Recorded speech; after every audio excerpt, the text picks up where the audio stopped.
What's up, everybody? How you doing? How you been?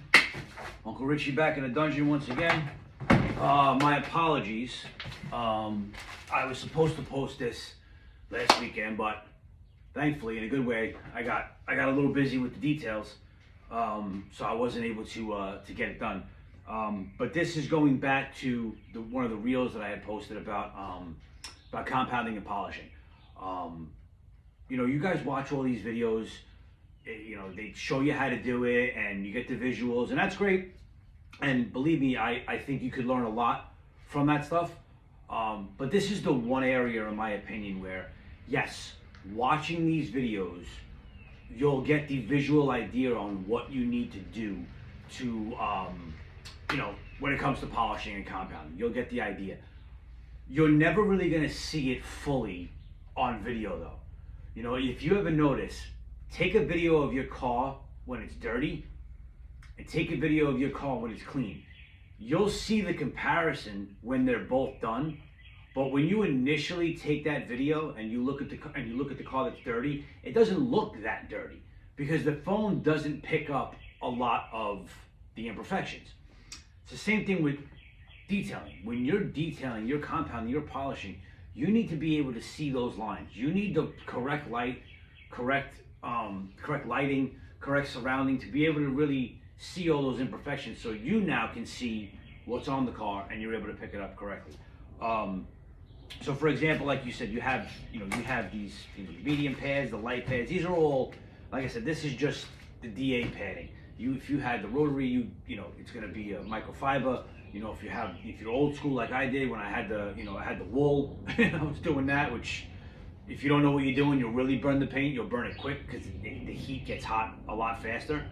But like when you do these things, I have a dirty pad because I have to wash them. I did it yesterday. So essentially, when you're let's just say compounding, I think the amount of product that you put on is important to me, and this is what I've always done. It's always a couple, maybe like 3 or 4. And how I work long ways.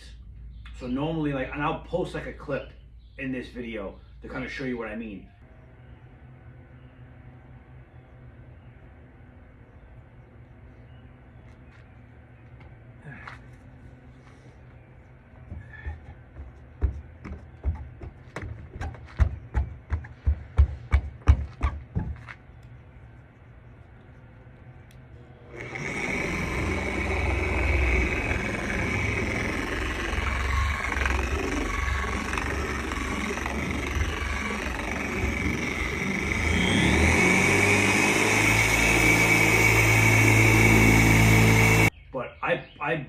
I tend to polish long ways. I know a lot of times a lot of people kind of square out sections, and that's perfectly fine. I'm just used to doing it mainly more like in a rectangle, and I kind of section it out. Usually if I'm doing the hood, I usually section it out in 3s, three halves. So I'll do it in long ways. So when you do is you dab it up 1, 2, 3, 4, and then what you want to do is you press all along the area that you're going to work. I turn mine on to 1, and I go really light, and I just spread the product in the area that I'm going to work. After that, I'm usually between a 5 and a 6 on speed, and that'll dictate, how the swirls are going to come up, depending on, how heavy, how light. It all depends. I could switch in between speeds. Usually I'm between a 6 and a 4. All depends. But like I said, it comes to feel. There's sometimes, if I'm doing a car, for me, how I usually operate is if I see heavy swirls, my operation is going to slow down a little bit. I'm probably going to be on a 4 or 5, and now I'm going to slow down my movement. When I'm higher, I usually move a little faster because that's just you let the tool do the work. But you don't know what it's like until you feel it. There's a heavy vibration that comes from this, and when you're polishing or you're compounding, you're mainly using it as a guide. You're letting the DA do the work for you. You don't need to press, and if you're doing that, you're going to do damage to the polisher, you're going to do damage to the paint. You don't need that type of pressure. Let the product work and let the machine work for you. So when you see a lot of these videos, you're going to learn a lot from the visual, but you have to use the polisher.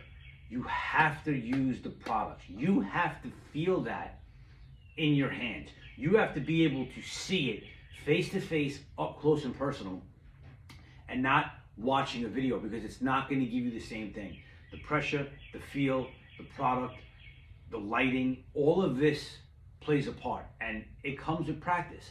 When I first started out, there was no polishing cars, there was no compounding cars. It was compounding scrap metal, polishing scrap metal, and practicing until you got the control down, the pressure down, and now you're starting to see the results of your work. And I had to learn on the harder machines, which was the wool pads and the rotaries. Those things were crazy, but it's a good thing because now I can go back and forth if I choose to, and they each have their place. But when it comes to you detailing and compounding and polishing, I can't stress it enough. Like, you have to practice. It is the most important thing for you to do. This isn't like cleaning a wheel, washing a car, waxing a car. You have to use this machine, and you have to actually feel it, see what it does, and know what you're looking at, because you're not picking it up on the phone or the cameras. So I don't want to get, too far along with this, because it's not that complicated, but you just can't learn by watching it. You learn the videos, you watch what they do, you kind of see what the outcome is supposed to be, and then doing it is a whole nother level. So it just comes with practice. Practice on old cars if you can, practice on scrap metal. That's how I learned, and that's the best way to do it. Like I said, for this stuff, any questions, I have my guide. It's on Etsy. The whatchamacallit, the link is on my page. I'll put it in the description. And yeah, like I said, any questions, feel free to reach out, because that's what I'm here for. I'm here to teach you guys, and I know like some of this stuff too can be confusing, because you're listening to some guy talk and you're like, what the hell is he talking about? But questions going forward, whatever you guys may need, the whole purpose of me doing this is to educate and to help and to teach, and all that stuff in between. But yeah, you guys let me know what you think, and if you have any questions, feel free to ask. All right, guys? Uncle Richie gotta go to work. Have a good one.